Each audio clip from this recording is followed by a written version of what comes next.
smash me out the police. Oh, me! Oh! If you said something wrong, flip.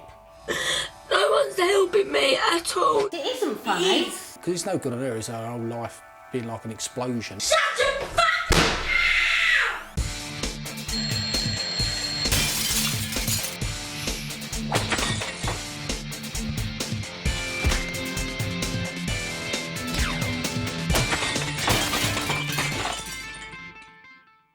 Hi, I'm Lisa, I'm 17, I'm from Shooter's Hill and I live in South East London. What? You fucking looking at? I'm rude, I don't respect people and I take people for granted. Fuck off! Ah! I'm gonna smash your ass up in a minute. Think you're yours? I just lose control. I've tried everything, I've tried psychiatrists, I've tried medication, it hasn't helped. I've tried keeping myself out of trouble, switching a group of friends, and it's none of that, it's just me. Oh, take me to the police station then. Oh, hopefully they fucking lock me up. Oh, let's all get a butter and do fucking breakfast out of fucking ass! I've lost out on school, I was arrested quite a number of times. And if you don't get help, where would you see yourself going? Prison. Lisa's anger has nearly destroyed her relationship with her parents and friends. Dr. Rachel Andrew is a chartered clinical psychologist who specialises in helping teenagers with their anger. She will work with Lisa over the next 6 weeks. I think the mistake we can all make is thinking that there's one catch-all answer to anger and that there's one solution for everyone. But you're not going to hear me go in and say, you know, count to 10 or take a deep breath, because it's just not as easy as that. If it was, wouldn't we all be less angry by now? 17-year-old Lisa lives between her mum and her dad's houses after they divorced 5 years ago. When one of them gets sick of her, she gets passed back to the other. She has a 12-year-old sister, Jessica, and little brother, 18-month-old Harry. In an effort to rein in her behaviour, doctors have put Lisa on high doses of the drug Ritalin. She's like Jekyll and Hyde. You'll think, oh, how could this nice person be so angry? Just the slightest thing will upset her. You know, if you said something wrong, flip. Drinking, drugs, theft, arson, police ring up at 2 o'clock in the morning. I think, what now? I mean, her dad does give in to her a lot. Yeah. And he's admitted that he's not a very good dad. Right. He says that I've failed as being a father. But I feel the same. I feel like I've failed as being a mother. 2 miles away, Dad Les has a similar story to tell. Come in. Oh, thank you very much. Come through. If we wasn't here supporting her, I think she'd be in prison or something by now. You know, I love her to bits, but I don't want her to be here if she can have all that anger. Not just for my own sake and everybody else's sake, for her more than anything, because it's no good on her, is her whole life being like an explosion, isn't it? I feel as though her mum doesn't really want to help, it just fits in when it sort of fits around her lifestyle. I find it really difficult and wonder what I've done wrong. You know, as you go along the way, I should have been, maybe I should have been a better dad or more supportive, shouldn't have gone out to work so much. It just sounds really difficult. It is difficult, yeah. Yeah, it really is difficult and it's just constant. Yeah. It's clear to Rachel that Lisa's often caught between her parents. Hello, you must be Lisa. Yeah, hello. Nice to meet you. Nice to meet you. Go through here. What do you want help with? My anger and my attitude against my parents and my friends. And I just want to try come off my tablets and try be someone else without having medication. I don't think this is just about you though, is it? It's about your mum and dad changing too. Yeah. So definitely. what could they do? Like Dad, what could he do differently that would help? Stop treating me like a kid. And I've told him that, but he says, oh, no, I don't be silly. And then he just carries on doing it. What about Mum? What could she do differently? I think she enjoys it, really, winding me up, yeah, definitely. But we're just so alike. Right. We clash too much, me and my mum. I definitely think we can change things, and I think it is just definitely. being realistic about what we're going to do in 8 weeks. Yeah. You've got your whole life ahead of you. I can't see why you can't get there. My mum makes situations worse for me, which I try to explain to people, but no one actually understands. She does start, I will be like, and I don't really want to do that because I don't want to hurt my mum. Lisa clearly loves her mum, but the family's problems have made things tense. And things are often made worse by Lisa playing one parent off against the other. This time, Daddy's refusing to pick Lisa up from college. Hello? Mum, I fucking hate him. He won't do nothing. Right. You stupid bitch. Um, No, joking, Mum. I will go round there and smash her face in, Andy. hello, Les? Yeah? Is there any chance that you could go and get Lisa No, this evening? Rhonda. I'm going out in a minute. I told her that I'll meet her. Often issues between Mum and Dad become Lisa's issues as well. I can see that there are problems with Mum and Dad, but it's Lisa's behaviour that I have to change.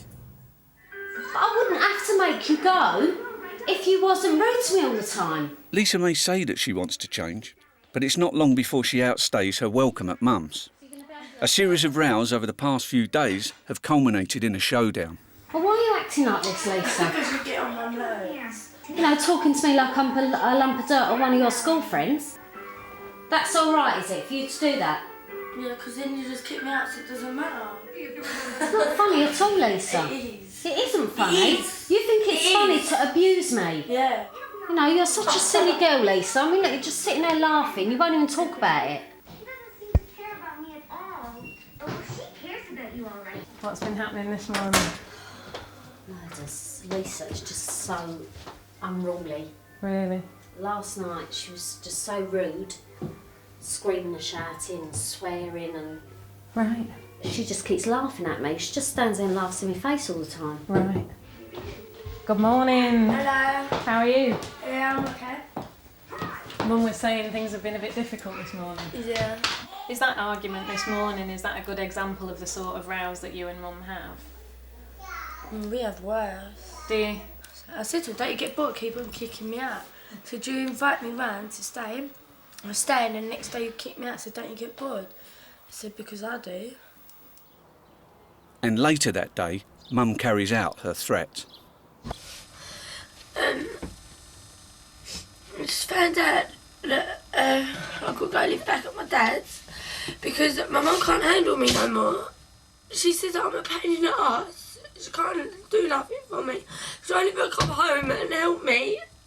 So like she phoned my dad and said that I could get out. So I got to fucking move back with my father. No one's helping me at all, no one. They say, oh yeah, come here, let's get you help. And then no one even does it, no one wants... She's not helping me by fucking kicking me out. Lisa's anger is trapping her in a negative cycle. It's week 2 and Dr. Rachel is trying to understand what lies behind Lisa's anger. Lisa and I went through a questionnaire which really is about looking at what's underneath the anger, so what might be the possible reasons for it and what other emotions might be there as well. I am happy to be me. No, never. I worry I might go crazy. Always. I hurt people. Always. I feel no one loves me. Often. I hate myself.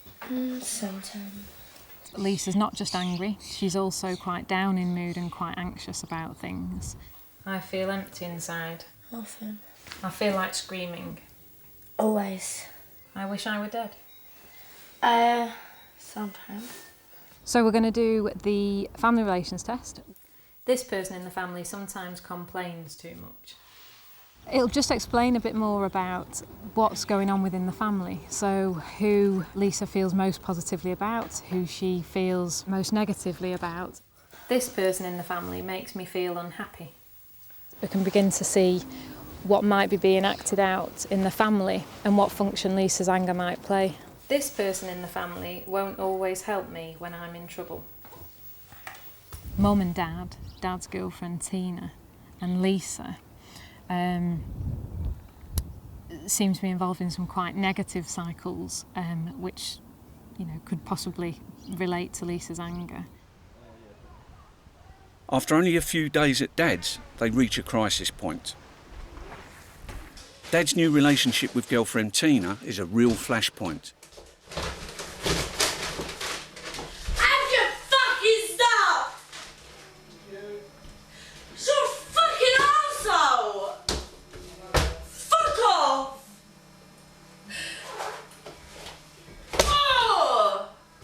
talk like a normal human being. That's it. See if your mum wants shit today. Yep. Find someone who does want. Yep. Because fucking Tina goes first, didn't she, you fucking stupid prick? Lisa. Fuck off! Tina does come first today when you're like that, you're right. Fucking fuck off, man! She comes first all the fucking time! This kind of tantrum is more in line with a much younger girl. And after much provocation, Dad finally rises to the bait. I don't want you in here anymore, Lisa. Wait! You smashed me as the piece. Goldie!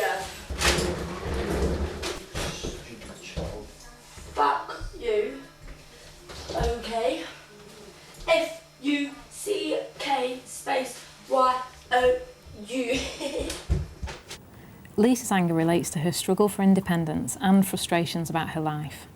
Unless I can help her change her behaviour and gain control of her anger, I'm worried that her relationship with her parents will break down completely.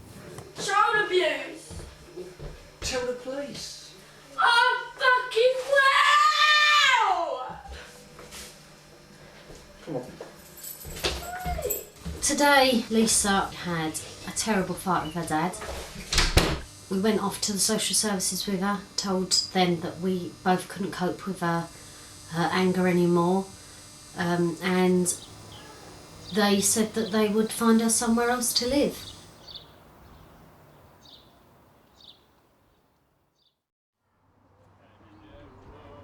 Lisa's life seems to be spiralling out of control, but Dr. Rachel has discovered a positive aspect that she hopes will be the key to Lisa's anger-free future. It's been nearly 3 weeks since she first met with Lisa, and Dr. Rachel is off to the end of term show at Lisa's dance college. She gets a rare chance to see a positive side of her life, her passion for dancing. So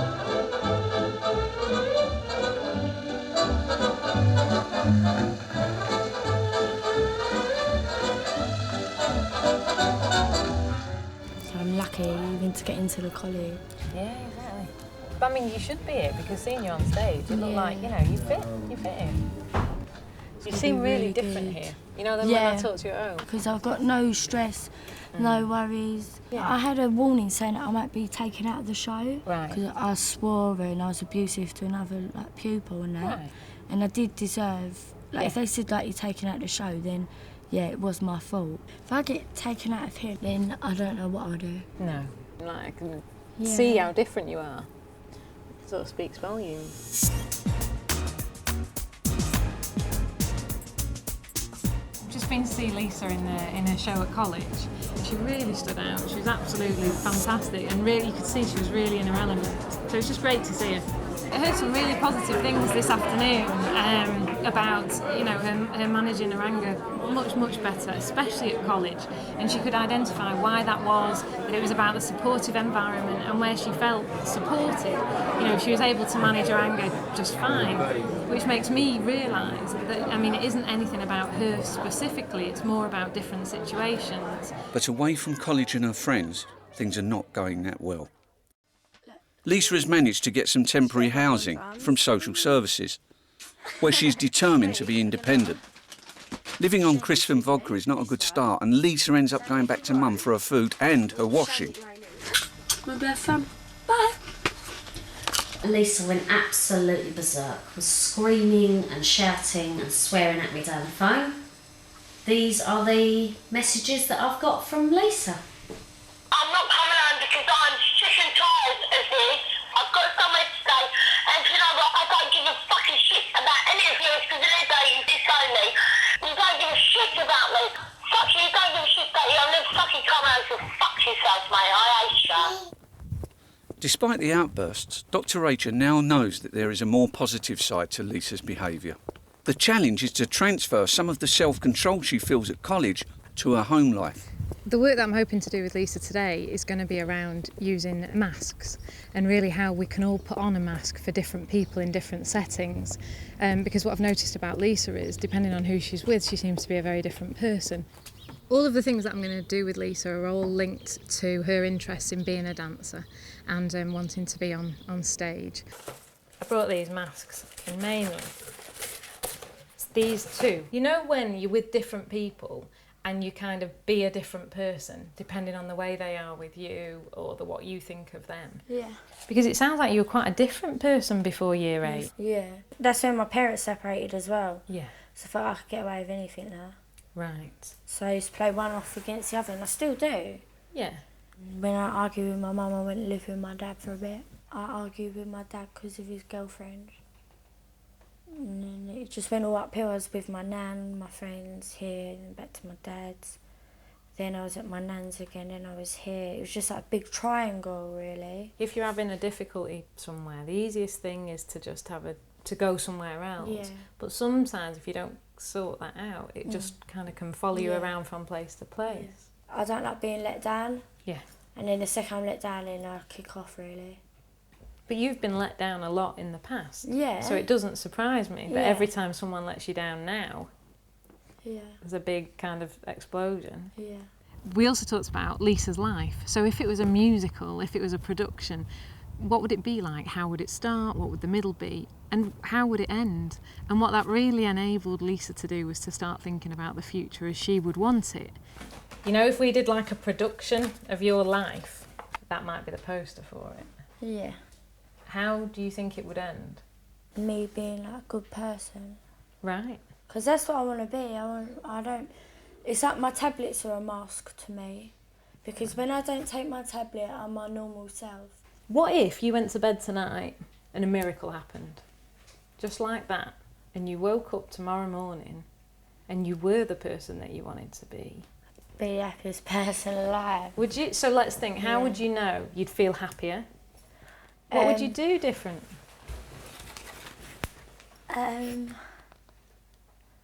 Not be rude.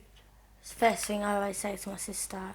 If she wakes me up, I tell her like to fuck off and I throw things. If that miracle does happen, something doesn't go right, I won't get stressed. I'll just be like, oh yeah, it's okay. Right. Like, don't worry about it. And if people let me down, I think it'll just be like, all right then, well, I'll make other plans. It won't happen. Do you not think? No. No? Take time. What would be the first step? So tomorrow when you wake up, say you saw Jessica. Yeah. What would the new Lisa be saying? Morning. Yeah. Not to say anything nasty to my mum and try to compliment her more. Right. Could I text you tomorrow and ask you how that's going? Yeah. Would that be all right? Yeah, yeah. By the end of the first month with Dr. Rachel, Lisa's therapy has reached a critical point. I think we have had a bit of a breakthrough. She was talking about things I would never have imagined about coming off her medication and the way she wants her life to turn out. That'll be the start of Lisa making choices about her life, not just about her anger, but where she's really going.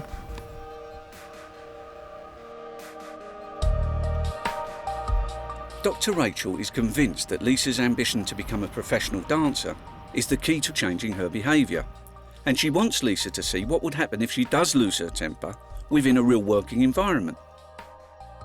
The Producers is the world's most successful musical.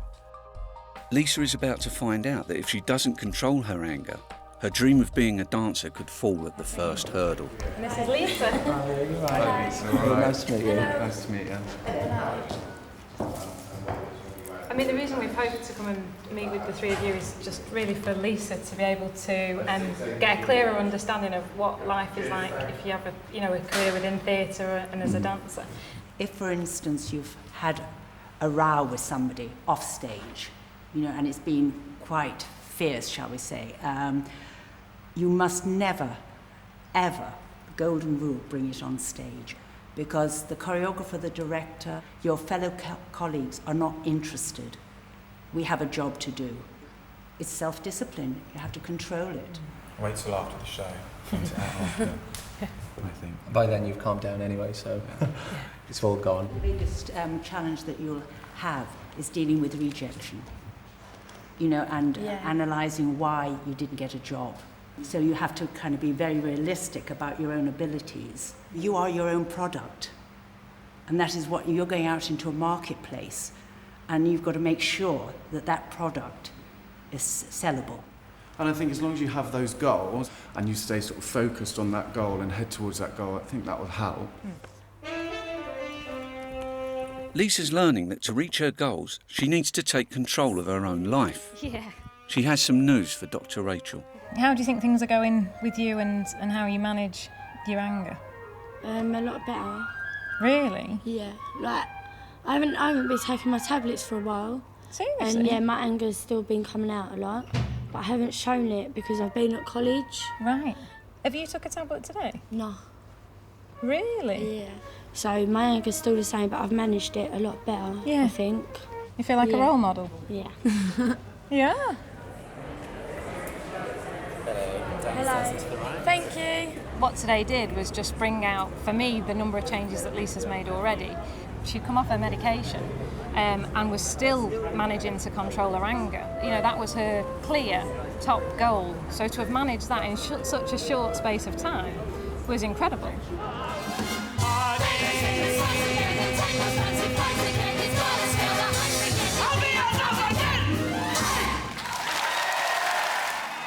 For the first time in perhaps years, she's actually felt like herself and that she was in control of her life, and she knows where that's going to take her now. It has been a difficult 6-week journey for Lisa, but she has come a long way.